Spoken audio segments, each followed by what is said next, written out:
네, 사랑하는 청년부 공동체 여러분 반갑습니다. 여러분 한 주간 잘 지내셨나요? 여전히 대답이 조용하시네요. 한 주간 잘 지내셨습니까? 네, 우리 이제 7월입니다. 굉장히 시간 빠르죠. 여러분 2022년도 절반 사셨고 이제 남은 절반 이제 남아 있습니다. 그래서 오늘 7월 첫 주고요. 또 우리가 하반기 시작하는 첫 번째 주일인데 좀 새로운 마음으로 또 우리가 이 예배 안에서 또 주실 은혜를 기대하며 나아갈 수 있었으면 참 좋겠습니다.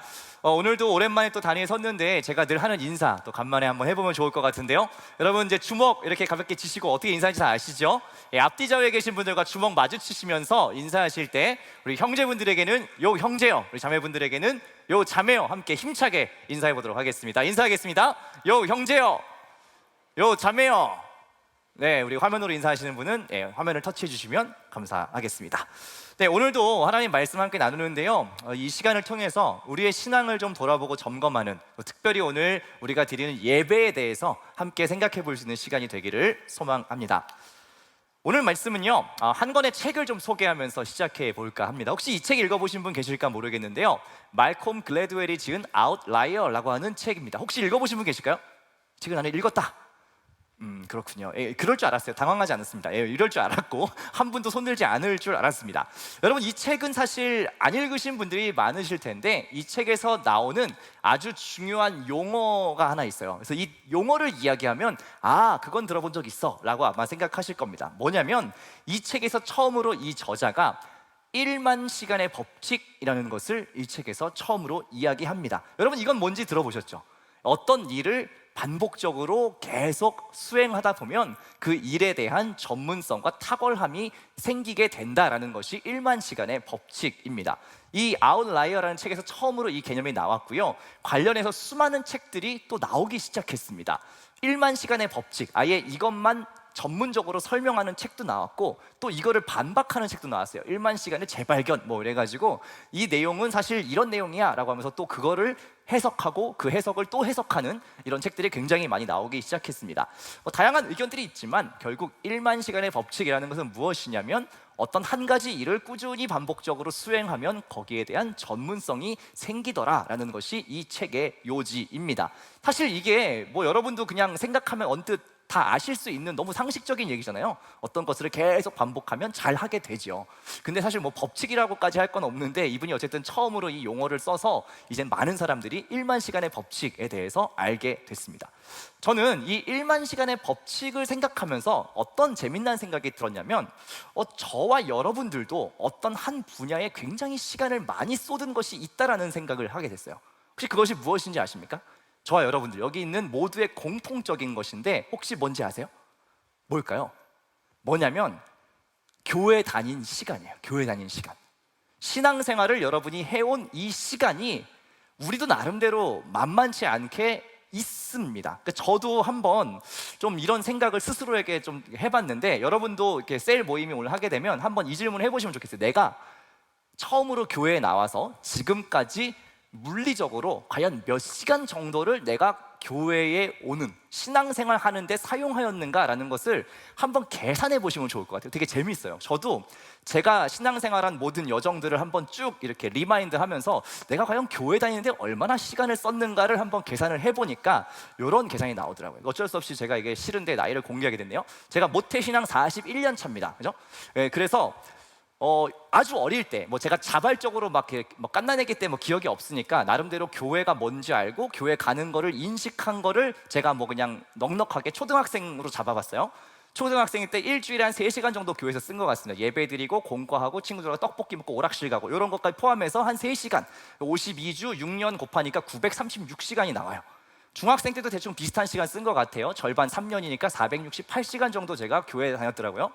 고등학교 되면서 4시간으로 1시간 늘었어요. 왜요? 찬양팀을 시작했거든요. 그래서 토요일에 연습하는 시간까지 포함해서 4시간 잡으니까 총 624시간 3년 동안 제가 보냈고 20대가 되면서 6시간으로 늘었어요. 이게 좀 유감스러운데 제가 은혜를 받는 바람에 시간이 조금 이제 늘었습니다. 교회에 더 자주 가게 됐고 화요일에 있는 기도회 이런 것까지 다 하다 보니까 일주일에 한 6시간 정도는 교회를 위해서 쓴 것 같아요. 10년 계산해보니까 3,120시간 제가 썼더라고요. 이제 30대가 되면서 이제 신학 공부를 하고 또 사역도 시작하고 하다 보니까 뭐 10시간 정도 일주일에 잡았습니다. 사실 10시간보다 훨씬 많을 거예요. 최소 잡아서 한 10시간 되는 것 같아요. 10년 잡으니까 한 5,200시간 정도 됩니다. 그래서 이거를 쭉 합산을 해보니까 제가 40평생의 신앙생활에 쓴 시간이 한 1,348시간, 아무리 못 잡아도 그 정도는 됩니다. 아마 이거 넉넉하게 잡으면 제 생각에는 거의 2만 시간 정도는 좋게 돌파하지 않았을까 하는 생각이 드는데, 나름대로 인생의 한 30분의 1 정도는 못해도 교회 다니는데, 신앙생활 유지하는데 사용했다라는 것입니다. 일반 시간 넘었습니다.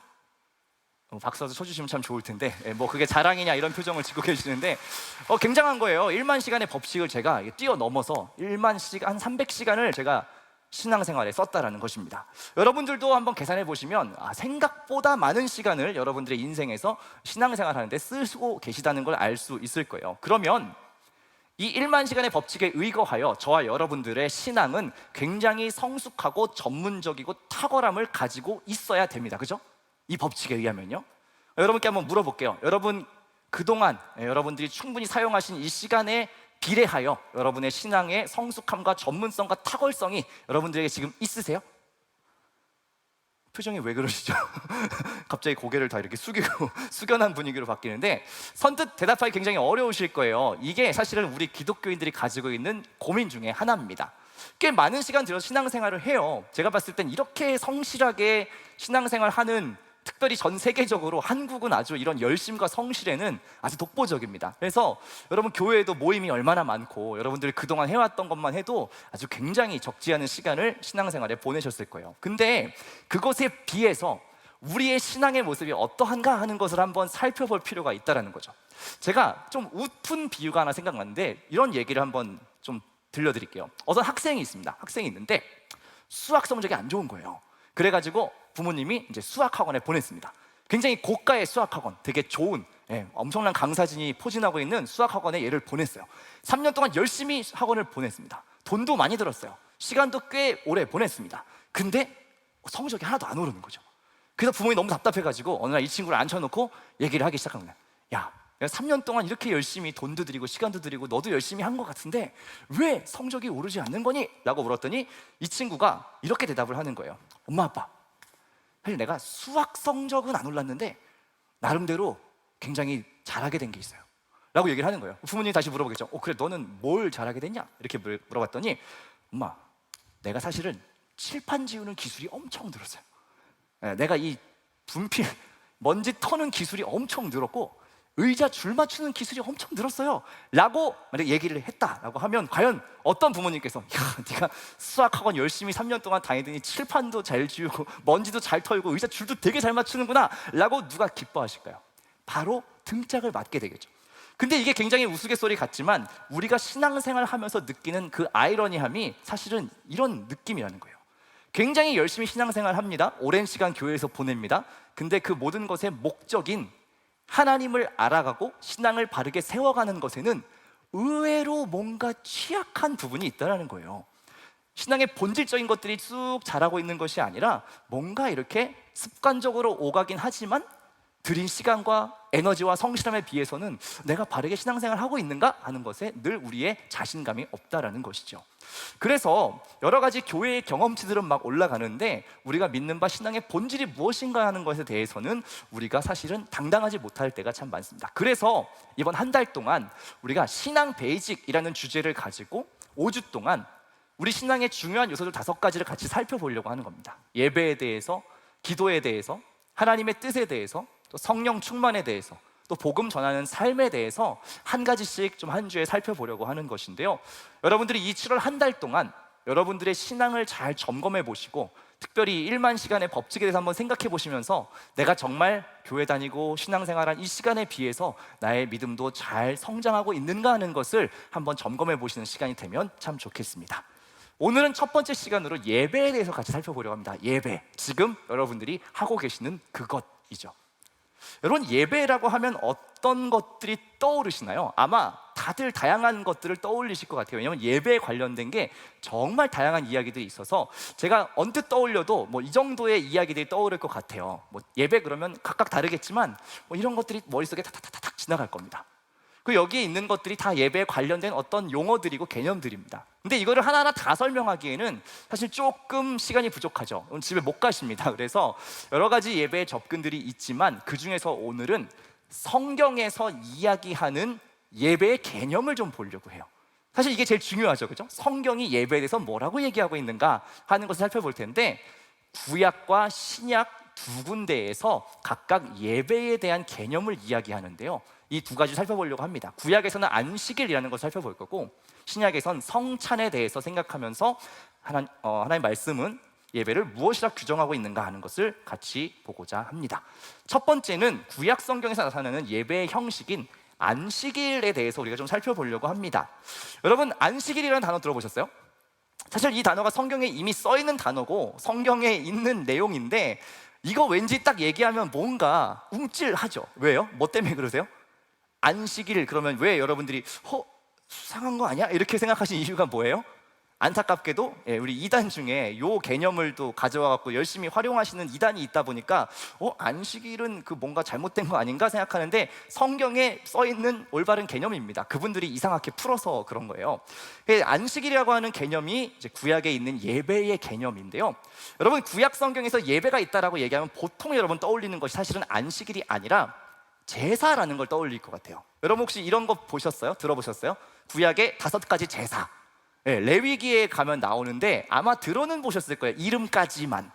번제, 소제, 화목제, 속건제, 속죄제, 뭐 이런 거 들어보신 분은 계실 텐데, 아마 이게 레위기부터는 여러분 성경 읽는 거 굉장히 어렵고 좀 복잡해서 여러분들이 아마 이 하나하나의 내용을 다 알고 계시기는 조금 어렵다 싶습니다. 어쨌든 구약에서 예배가 뭐냐라고 하면 대부분 제사요 이렇게 얘기할 거예요. 희생 제물 드리는 거예요 이렇게 얘기를 하실 겁니다.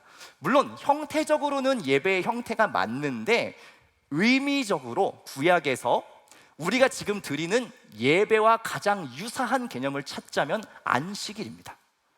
안식일 여러분 뭐냐 하면요, 이런 거예요. 십계명에 나오는 4번째 계명 중에 하나인데, 하나님이 친히 명령하시기를 안식일을 기억해서 거룩하게 지켜야 된다라고 이야기를 하세요. 하울링 조금만 잡아주시겠어요? 네, 그리고 안식일은 우리가 지금 주일 예배를 드리는 것처럼 일주일에 한 번 드리게 되어 있습니다. 6일 동안 열심히 일하고 7일째를 쉬는 것을 안식일이라고 하는데, 단순히 쉬기만 하는 개념이 아니라는 것을 우리가 오늘 읽은 본문을 통해서 조금 더 알아보도록 할게요. 신명기 5장 우리가 읽은 이 본문이 굉장히 안식일의 중요한 설명인데요, 한 목소리로 함께 읽어보겠습니다. 시작. 내 하나님 여호와가 내게 명령한 대로 안식일을 지켜 거룩하게 하라. 엿새 동안은 힘써 내 모든 일을 행할 것이나 일곱째 날은 내 하나님 여호와의 안식일인즉 너나 내 아들이나 내 딸이나 내 남종이나 내 여종이나 내 소나 낙이나 내 모든 가축이나 내 문 안에 유하는 객이라도 아무 일도 하지 못하게 하고 내 남종이나 내 여종에게 너같이 안식하게 할지니라. 여기까지만 일단 읽을게요. 안식일 어떻게 하는 건지 아시겠어요? 6일 동안은 뭐 하라고요? 열심히 여러분들의 일상을 살아라는 거예요. 근데 7째 날은 여호와의 안식일인 즉 이 날은 뭘 하라는 거예요? 안식. 그 뭐라고 설명되어 있어요? 다시 띄워봐 주시면, 너도 쉬고 너에게 속한 종들도 쉬고 가축도 쉬고, 아무튼 모든 이스라엘 백성과 가축들, 모든 이 피조물들이 쉬는 것이 안식이라고 이야기를 합니다. 여러분 여기까지는 대부분 알고 계실 거예요. 잘 쉬는 거, 아무것도 하지 않고 쉬는 거. 근데 그냥 들어 누워서 가만히 이렇게 손 하나 까딱 안 하고 가만히 있는 게 안식일이 아니라, 그 다음에 나오는 15절의 말씀이 왜 안식일을 지키라고 하는지 의미인데요, 이 의미가 정말 중요합니다. 우리 15절 한 목소리로 읽겠습니다. 너는 기억하라. 내가 애굽 땅에서 종이 되었더니 내 하나님 여호와가 강한 손과 편팔로 거기서 너를 인도하여 내었나니, 그러므로 내 하나님 여호와가 내게 명령하여 안식일을 지키라 하느니라. 아멘. 그대로 띄워봐 주시고요. 안식일에 가장 중요한 게 뭐냐면, 아무것도 안 하고 가만히 있는 것이 중요한 게 아니라 안식을 하는 이유가 뭐라고 얘기해요? 기억하라는 거예요. 기억. 뭘 기억하라고 얘기하냐면, 하나님이 너희에게 베푼 구원을 기억하라 라는 것입니다. 일주일에 한 번 이 안식일이 돌아올 때마다 잠깐 멈춰서 생각하는 거예요. 하나님이 나에게 어떤 일을 하셨는가, 이것을 생각하는 것이 안식일의 중요한 의미라는 것이죠. 그 당시에 이스라엘 백성들에게는 어떤 것이겠어요? 출애굽해서 광야 40년 동안 하나님이 인도하신 모든 사건들을 기억할 수 있겠죠. 예를 들면 홍해가 갈라지는 이런 사건, 우리 조상들이 경험했던 그 사건, 또 광야에서 구름 기둥과 불 기둥으로 인도했던 사건, 또 반석에서 물이 없을 때 바위를 쳤더니 물이 터져 나오는 이런 사건, 또 아무것도 없는 광야에서 만나와 메추라기가 하늘에서 내려와서 배불리 먹었던 이러한 여러 가지 하나님의 초자연적인 도우심, 구원하심, 이런 것들을 기억하라라는 것이 안식일의 중요한 의미입니다. 여러분, 가장 중요한 게 뭐라고요? 뭐 하는 것? 기억하는 것이요. 구약에서 얘기하는 안식일의 핵심, 기억하는 것입니다. 기억이 중요하다는 것을 기억하신 채로 신약의 이야기를 또 이어가 보도록 할게요. 신약에서도 예배의 개념을 설명하는 중요한 것이 있는데 그게 바로 성찬입니다. 성찬. 여러분, 성찬 다 경험해 보셨죠? 세례받고 입교하신 분들은 받을 수 있는데 떡과 잔을 함께 나누는 것을 성찬이라고 합니다. 사실 신약 성경에는 구약의 제사나 아니면 안식일처럼 어떤 명확한 방법, 매뉴얼이 있거나 언제 해라라고 정확하게 써 있는 것은 신약엔 없습니다. 그런데 유일하게 예수님께서 반복적으로 이것을 행하면서 기억해야 된다라고 얘기한 것이 성찬입니다. 오늘 우리가 읽은 사도행전 본문도 성찬하는 모습을 살짝 엿볼 수 있는 본문인데요, 이 본문을 다시 한번 우리가 읽으면 좋을 것 같아요. 한 목소리로 42절부터 47절까지의 말씀을 같이 읽겠습니다. 그들이 사도의 가르침을 받아 서로 교제하고 떡을 떼며 오로지 기도하기를 힘쓰니라. 사람마다 두려워하는데 사도들로 말미암아 기사와 표적이 많이 나타나니 믿는 사람이 다 함께 있어 모든 물건을 서로 통용하고 또 재산과 소유를 팔아 각 사람의 필요를 따라 나누어 주며 날마다 마음을 같이하여 성전에 모이기를 힘쓰고 집에서 떡을 떼며 기쁨과 순전한 마음으로 음식을 먹고 하나님을 찬미하며 또 온 백성에게 칭송을 받으니 주께서 구원받는 사람을 날마다 더하게 하시니라. 아멘.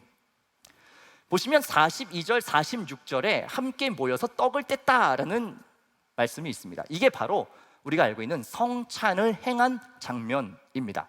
예수님께서 명령을 하죠. 이것을 기념하여 지켜라. 그리고 실제로 이 사람들이 그것을 반복해서 지키고 있었던 것이 사도행전에 기록이 되어 있어요.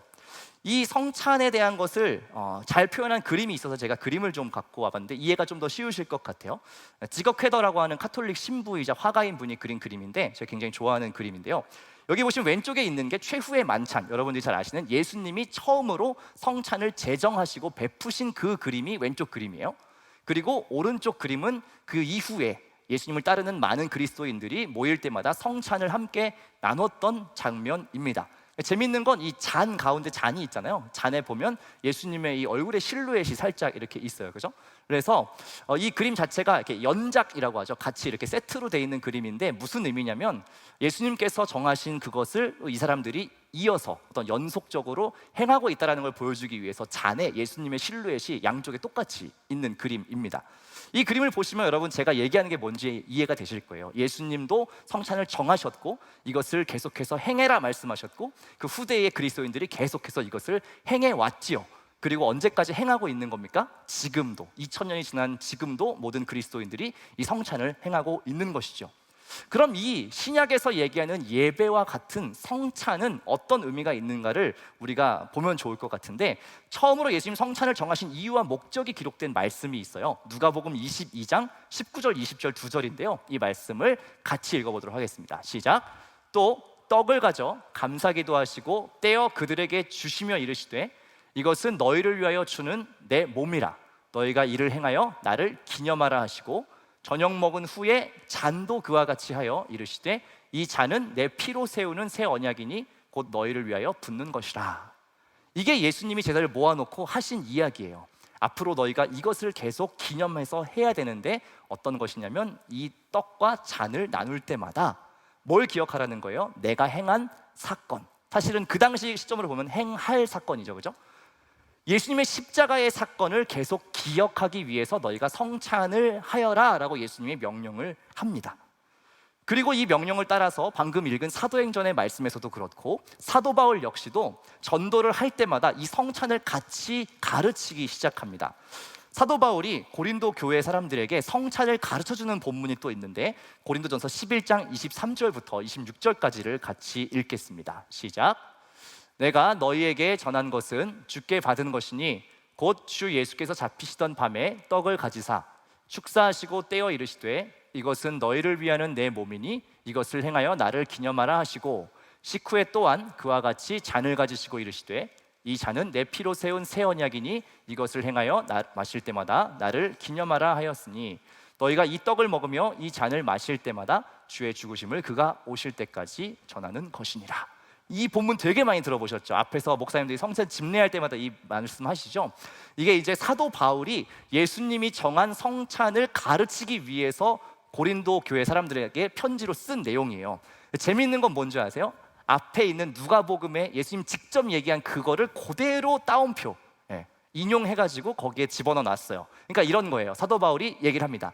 위에 건 자기 말이에요. 내가 지금 여러분에게 설명하는 이것은 예수님께서 직접 주신 명령인데 그게 뭐냐면 이라고 얘기하면서 가운데 있는 그 내용은 예수님이 한 그 내용 그대로 가져와서 설명합니다. 떡을 나누고 잔을 마실 때마다 내가 행한 십자가의 의미를 기념해라 라고 이야기하고 그 뒤는 다시 바울의 말이에요. 이런 내용을 예수님께서 부탁하셨습니다. 여러분, 떡을 먹고 잔을 마실 때마다 예수님의 십자가를 기억하고 전하는 것입니다 라고 사도 바울이 이야기를 하고 있다는 것이죠.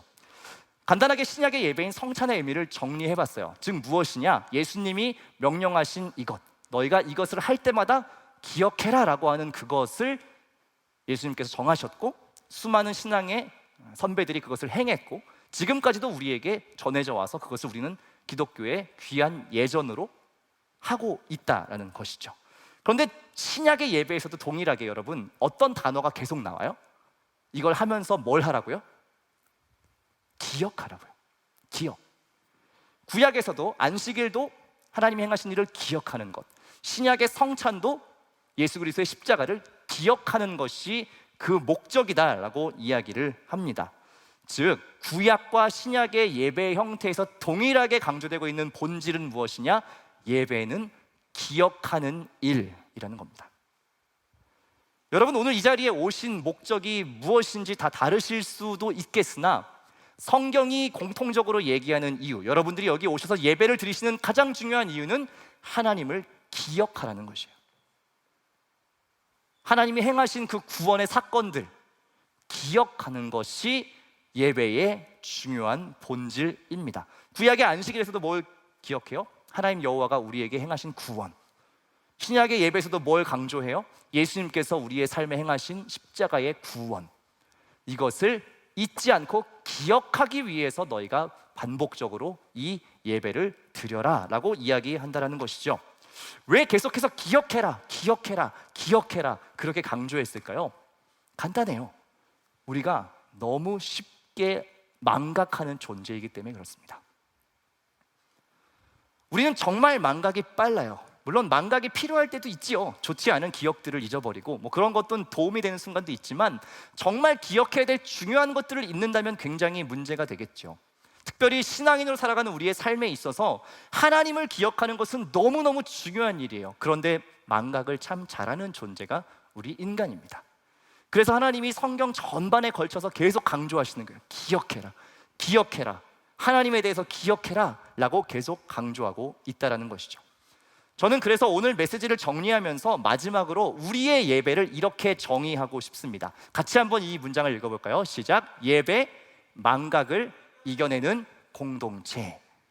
예배에 대한 다양한 정의가 있겠지만 저는 이렇게 정의하고 싶어요. 예배는 공동체적으로 함께 망각을 이겨내는 싸움을 하는 것이다 라고 저는 정의하고 싶습니다.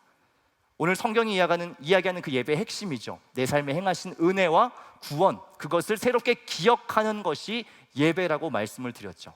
반대로 말하면 우리가 너무 하나님의 은혜를 쉽게 잊어버린다라는 것이에요. 그리고 하나님의 은혜를 기억하는 그 시간이 우리의 삶에 없잖아요. 그러면 우리는 하나님을 금방 떠나 사는 존재가 된다는 것입니다. 그것은 성경에 있는 수많은 인물들이 증명하고 있어요. 삶으로 친히 하나님을 잊어버린 사람들이 어떻게 되어가는가 하는 것을 우리 너무 잘 알고 있습니다. 우리 지난달에도 구약의 핵심 키워드 얘기하면서 정리했잖아요.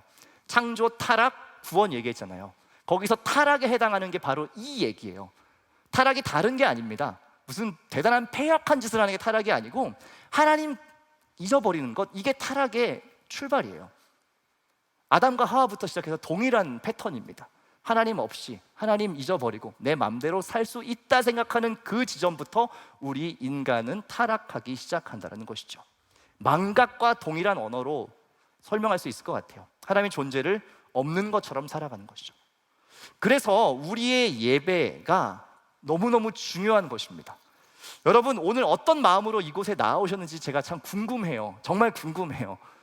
여러 가지 다 상황들이 다르시잖아요. 그냥 정말 별 생각 없이 오신 분도 계실 수 있고요. 그냥 이렇게 습관적으로 저처럼 한 40년 해오면 안 가면 뭔가 이상하니까 오신 분도 계시겠고, 등 떠밀려 오신 분도 계시겠고, 아니면 뭐 만날 사람들이 있으니까 뭐 이렇게 오신 분도 계시겠고, 아니면 정말 어떤 간절함이 있어서 오신 분도 계시겠고, 다 다른데 이곳에 나오는 가장 중요한 이유가 뭐라고요? 기억하는 거예요. 기억.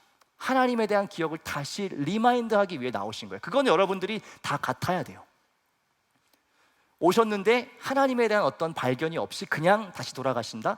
죄송하지만 이건 예배를, 정말 중요한 것을 우리가 놓치고 예배 드린 거예요.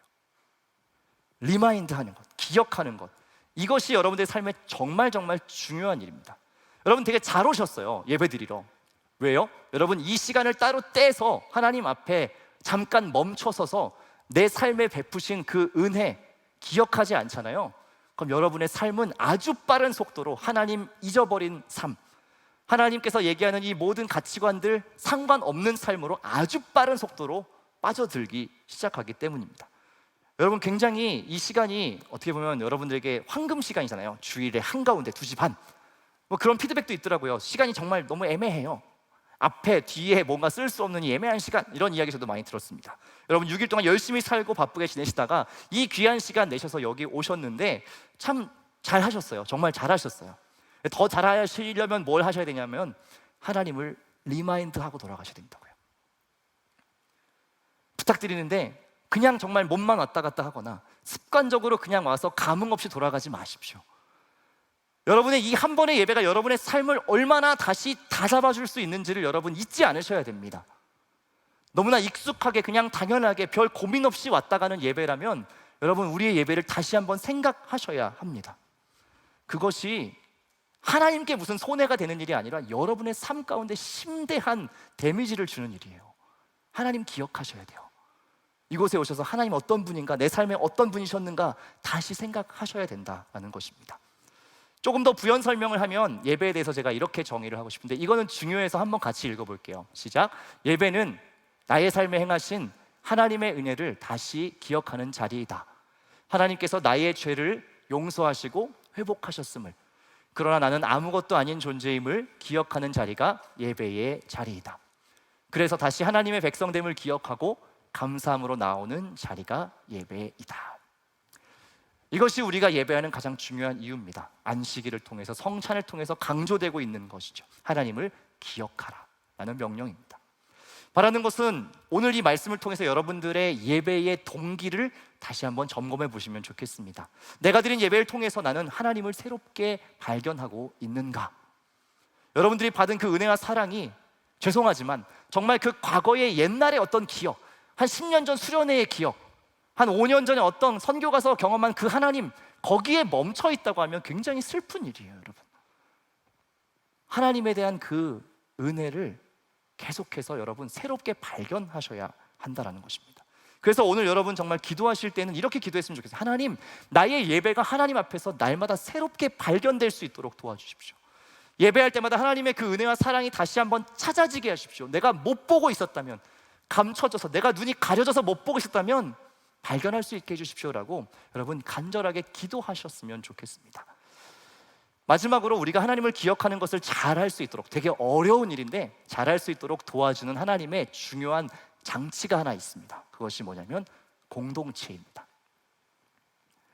그 당시 그리스도인들이 왜 함께 모여서 성찬을 했는지 아십니까?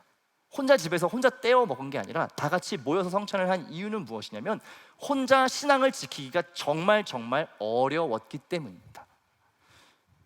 이것이 우리가 함께 모여 예배하는 이유예요. 우리 혼자서는 정말로 연약하기 때문에 함께 모여서 같이 하나님을 기억하는 것을 통해서 서로가 서로를 격려하라고 하나님께서는 함께 모여 드리는 예배를 우리에게 말씀하셨습니다. 그것이 교회 공동체요, 예배 공동체입니다. 가끔 이런 질문 하시는 분들이 있어요. 많이 들었어요. 꼭 교회에 나가서 예배 드려야만 하는 것입니까? 혼자 집에서 예배 드릴 수 있지 않나요? 가능합니다. 신학적으로 하등의 문제가 없어요. 여러분 개인적으로 하나님 만나는 경험, 여러분들이 그 각자의 자리에서 뜨겁게 하나님 예배하는 것에는 하등의 문제가 없습니다. 그러나 왜 우리가 이렇게 모여서 함께 예배합니까? 서로의 연약함을 함께 붙들고 격려하기 위해서 한 자리, 한 공간, 같은 시간에 모여 예배하는 것입니다. 코로나 이후로 온라인 예배가 굉장히 발달됐죠. 정말 1, 2년 사이에 어마어마한 업그레이드를 한 것 같아요. 여러분도 느끼시죠? 이 온라인 송출의 기술과 막 연출 이런 게 너무 좋아졌고요. 여러분 교회 오지 않아도 오는 것과 굉장히 유사한 느낌으로 예배를 체험하실 수 있는 그런 수준에 이르렀습니다. 큰 화면, 막 멋진 앵글, 막 가사 다 띄워주죠. 성경책 하나도 필요 없죠. 유튜브만 켜도 정말 잘 준비된 예배와 설교들이 이렇게나 넘쳐납니다.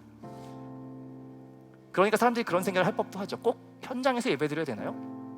물론 저는 신학적으로 온라인 예배 자체가 예배가 아니다 이런 얘기를 하는 것은 아닙니다. 그러나 초대교회 때부터 항상 사람들이 모여서 함께 예배했던 중요한 이유는 자기 혼자 설 수 없었기 때문이고, 그 연약함들이 서로에게 있는 것을 잘 알기 때문에 오히려 서로 격려해서 주님 다시 오는 그날까지 이 믿음 잘 지키자고 함께 서로를 붙들었던 것이에요.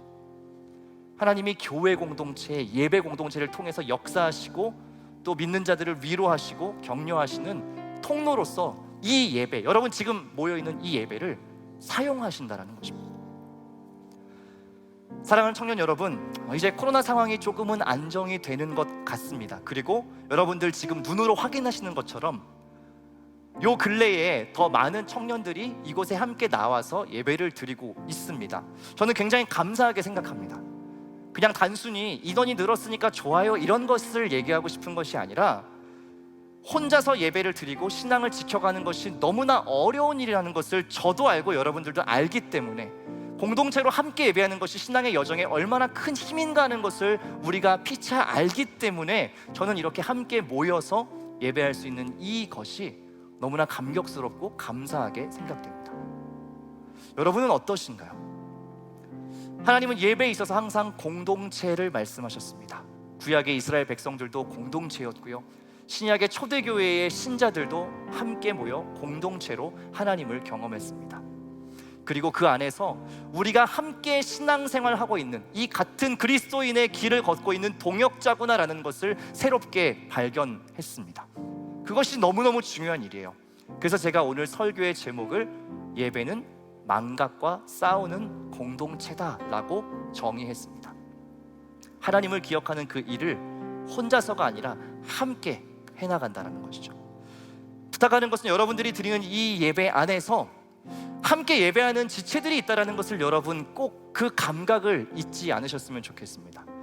이 사람들이요, 여러분 앞뒤 좌우에 앉아있는 지금 이 분들 한 분 한 분이 동시대를 살아가는 신앙의 동역자들입니다. 물론 여러분들은 인정하지 않으실지도 몰라요. 누군지 모르는데요. 이렇게 생각할 수도 있지만 하나님께서 교회를 세우시고 사람들 한 사람 한 사람을 부르셨을 때 공동체로 부르셨다고요. 제가 이렇게 사진을 좀 여러 컷, 우리 예배드린 사진을 여기저기서 좀 구해가지고 이렇게 하나 모아봤어요. 예쁘죠? 여러분, 우리가 이렇게 함께 예배하는 것이 그냥 당연한 것이 아니고요, 한번 생각해보세요. 저는 이게 되게 놀라운 일이라고 생각하거든요. 여러분 어떻게 해서 이 수많은 나라 중에서 대한민국에 같이 태어나셨어요? 그리고 수많은 이 대한민국의 교회 중에서 어떻게 거룩한 빛 광성교회에 같이 다니세요? 그리고 어떻게 이 2시 반이라고 하는 같은 시간에 이 자리에 함께 이 장소에 계시나요? 굉장히 특별한 일이라는 거예요. 당연한 것이 아니라 여러분 앞뒤 저에 계신 이 분들이 지금 같은 목적, 같은 마음으로 지금 이곳에 같이 있다니까요. 되게 신기하지 않으세요? 이게 얼마나 확률적으로 희박한 확률입니까? 그래서 저는 여러분들 앞뒤 좌우에 계신 이 한 분 한 분, 또 제 앞에 있는 이 여러분들이 정말 특별하고 소중하게 느껴집니다. 그리고 그러한 감각을 여러분 예배드릴 때마다 꼭 잊지 않으셨으면 좋겠어요. 우리는 너무 개인적으로 하나님 만나는 거에 많이 집중하고 와요. 그것도 너무 중요해요. 어떻게 보면 가장 중요할 수 있겠죠. 근데 이렇게 혼자 와서 혼자 예배하고 혼자 쪼로록 가는 이것은 어쩌면 조금은 반쪽짜리의 모습, 더 좋은 것들을 누릴 수 있는데 좀 아쉬운 모습이에요. 여러분, 이제 우리 오프라인 셀 모임도 시작했고 함께 예배도 이렇게 드리는데요, 기대하고 바라는 것은 우리의 예배가 더 서로를 좀 인식하고 우리가 함께 신앙생활 하는 거, 이 어려운 세대 속에서 같이 믿음 지켜가는구나라는 그 감각을 가지고 좀 예배할 수 있었으면 참 좋겠습니다. 그래서 이 시간에 앞뒤 자리에 계신 분 한 번만 좀 보실래요? 한번. 제가 오래 안 부탁드릴게요. 이런 거 하면 되게 싫어하는 거 저도 알고 있습니다. 딱 5초만 한번 확인해 볼게요. 이렇게 둘러보세요. 거의 안 둘러보시잖아요, 지금 1시간 넘게. 한 번만 이렇게 둘러보시고 내 주변에 누가 있는가 하는 거 한 번만 이렇게 보세요. 보시면 여러분, 평소에 보지 못했던 장면들이 보이시죠? 여러분들 주변에 함께 예배하는 지체들이 있어요. 계속 있어 왔어요. 우리가 잘 이렇게 돌아보지 않아서 그렇지 항상 있습니다. 그리고 우리는 같은 목적을 가지고 지금 이곳에서 예배합니다. 뭐요? 하나님을 기억하는 일. 그 일을 하기 위해서 함께 나왔고요. 때로는 그것이 잘 되지 않는 순간도 있을 거잖아요. 그게 어려운 날도 있잖아요. 그래서 서로가 필요한 거예요. 서로를 격려하고 붙들어 주라고. 그런 어려운 순간들이 있으면 함께 붙들어 주라고. 그런 힘든 순간이 있으면 함께 독려해서 힘들지만 우리 이 믿음 잘 지켜갑시다라고 격려하라고, 이러한 교회 공동체, 예배 공동체가 있다라는 사실입니다. 바라는 것은 서로를 우리가 더 귀하게 여기고 나 자신만 돌아보는 것이 아니라 서로를 함께 돌아보며 나아갈 수 있는 그런 예배 공동체가 되면 좋겠습니다. 히브리서 10장 21절부터 25절이 함께 예배하는 공동체, 신앙 공동체에 대한 모습이 너무 아름답게 잘 그려져 있는 말씀인데요, 이 말씀 우리 읽고 같이 찬양하고 기도하면 좋겠습니다. 한 목소리로 읽겠습니다. 또 하나님의 집 다스리는 큰 제사장이 계심에 우리가 마음의 뿌림을 받아 악한 양심으로부터 벗어나고 몸은 맑은 물로 씻음을 받았으니 참 마음과 온전한 믿음으로 하나님께 나아가자. 또 약속하신 이는 미쁘시니 우리가 믿는 도리의 소망을 움직이지 말며 굳게 잡고 서로 돌아보아 사랑과 선행을 격려하며 모이기를 패하는 어떤 사람들의 습관과 같이 하지 말고 오직 권하여 그날이 가까움을 볼수록 더욱 그러하자. 아멘. 여러분, 이것이 히브리서 기자가 우리에게 주는 신앙의 권면입니다. 어려운 시기를 살고 있지만 모이기를 패하는 사람과 같이 하지 않고 함께 모여서 하나님을 기억하고 이 믿음의 여정을 끝까지 잘 달려가는 것, 그것이 교회가 이 땅에 존재하는 이유고 예배를 우리가 함께 모여 드리는 이유입니다. 여러분, 부탁드리는 것은 여러분들의 매 예배마다, 한 주 한 주의 예배마다 각자에게 하나님의 은혜가 새롭게 발견되기를 원하고요, 또 우리가 함께 하나님을 발견할 수 있는 그 은혜가 우리의 모든 예배 공동체 한 사람 한 사람 가운데 있었으면 좋겠습니다. 이 시간 같이 찬양할 때요, 우리 앞뒤 좌우에 계신 분들께 좀 이렇게 수줍게 손을 살짝 뻗어서 이런 고백하면 좋겠습니다. 임례라고 하는 찬양인데요, 서로를 향해서 격려하는 마음으로 함께 고백하면 좋겠습니다. 우리 모두 예배하는 자 되어, 이 고백을 우리 좀 손을 뻗어서, 쑥스럽지만 우리 손을 뻗어서 힘내서 함께 고백하겠습니다. 우리 모두 예배하는 자 되어 온전히 영과 진리로 주를 예배하자. 주가 우리와 함께 영원히 함께 하시고 마르지 않는 샘물로 우릴 채우시리라. 우리 다시 한번 고백할 때에 좀 손을 뻗어서 우리 눈 잠깐 마주치며 고백합시다. 우리 모두 예배하는 자 되어 온전히 영과 진리로 주를 예배하자. 주가 우리와 함께 영원히 함께 하시고 마르지 않는 샘물로. 다시 고백합시다. 우리 모두 예배하는 자 되어 온전히 영과 진리로 주를 예배하자. 주가 우리와 함께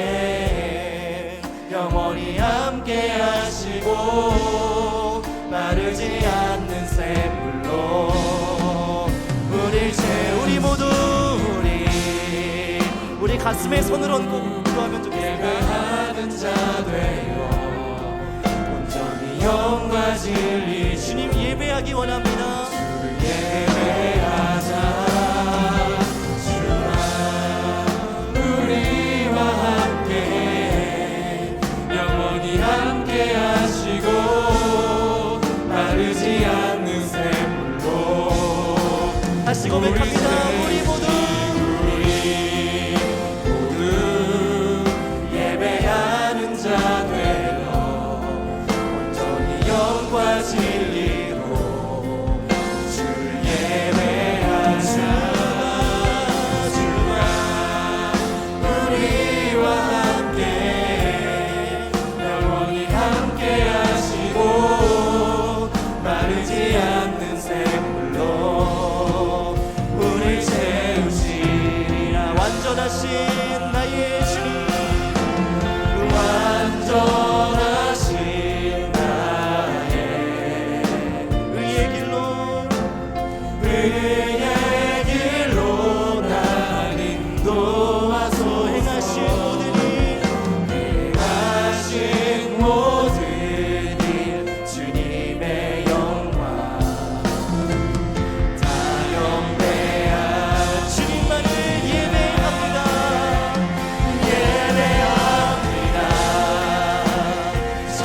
찬양합니다. 주님만 날 다스리소서. 예배합니다. 찬양합니다. 주님 다시 한번 살아계신 주님을 기억하며 고백합니다. 예배합니다. 예배합니다. 찬양합니다. 주님만 날 다스리소서. 예배합니다. 찬양합니다. 주님 우리 두 손 높이 들고 주님을 인정하며 고백합니다. 예배합니다. 예배합니다. 찬양합니다. 주님만 날 다스리소서. 예배합니다. 찬양합니다. 주님 홀로 높임 예배합니다.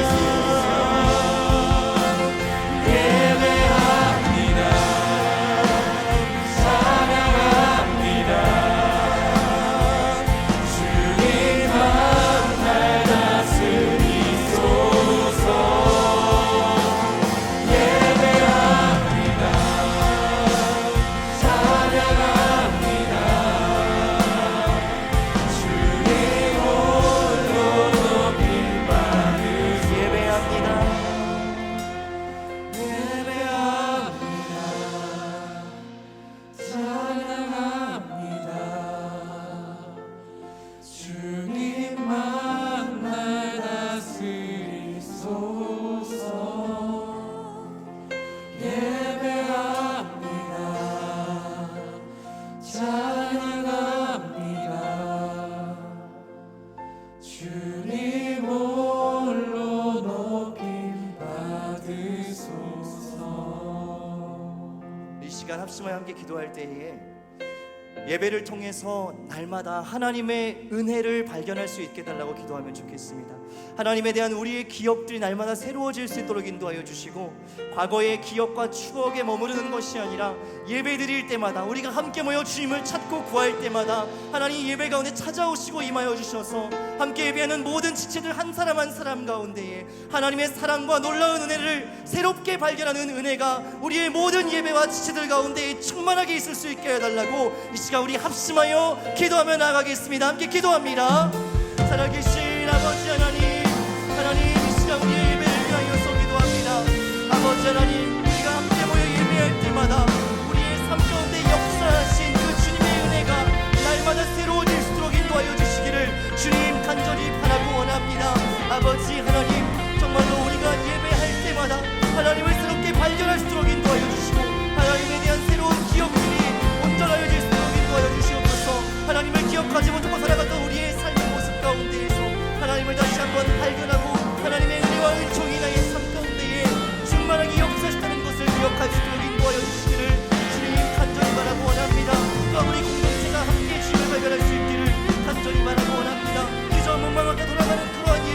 형식적인 예배, 습관적인 예배가 아니라 하나님 구약의 안식일처럼 신약의 성찬처럼 날마다 하나님의 은혜를 새롭게 찾을 수 있는 우리 모든 공동체가 될 수 있도록 하나님 인도하여 주시옵소서.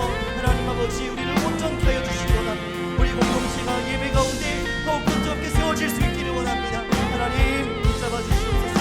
하나님 새롭게 하여 주시옵소서. 아버지 하나님 도와주시옵소서. 우리 한 가지만 더 기도할 때 특별히 우리 예배하는 공동체를 위해서 여러분 같이 기도하면 좋겠습니다. 특별히 우리가 혼자서는 스스로 설 수 없기 때문에 하나님께서 귀한 공동체를 허락하셨고 신앙의 동역자들을 허락하여 주셨습니다. 이 시간 서로를 위해서 중보하는 마음으로 기도할 때에 하나님, 우리가 함께 지어져가고 함께 세워져가는 참된 예배 공동체로 더 단단하게 세워질 수 있도록 인도하여 주시옵소서. 하나님, 코로나 기간 동안 너무나 공동체가 연약하여지고 함께하는 예배의 은혜와 감동이 우리 안에 무무히 건조해졌는데 하나님, 다시 한번 이 예배가 더욱더 하나님 앞에 정말 깊어지고 뜨거워지고 성숙하는 은혜가 있게 해달라고, 예배할수록 서로가 서로를 붙들고 함께 서로를 인식하며 서로의 손을 붙잡고 나아갈 수 있는 예배 공동체로 다시 한번 힘있게 일어날 수 있도록 인도하여 달라고 한 번 더 기도할 때 우리 공동체를 위하여서 합심하여 기도하며 나가겠습니다. 살아계신 아버지 하나님, 또한 이 예배 공동체를 위하여서 이 시간 기도합니다.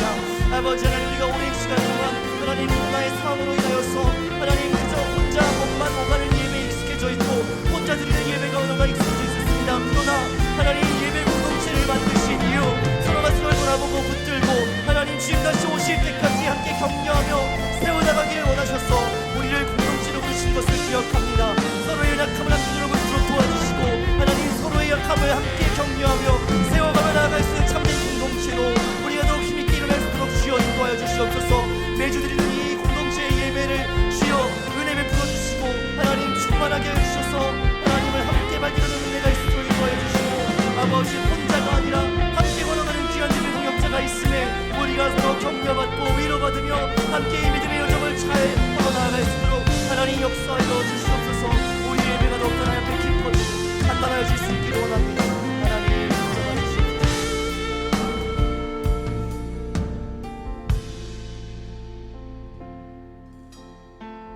살아계신 하나님, 오늘 말씀을 통하여서 하나님 행하신 일을 기억하고 내 삶 가운데 주시는 은혜를 새롭게 하는 것이 예배 안에서 해야 하는 가장 중요한 일인 것을 발견하였습니다.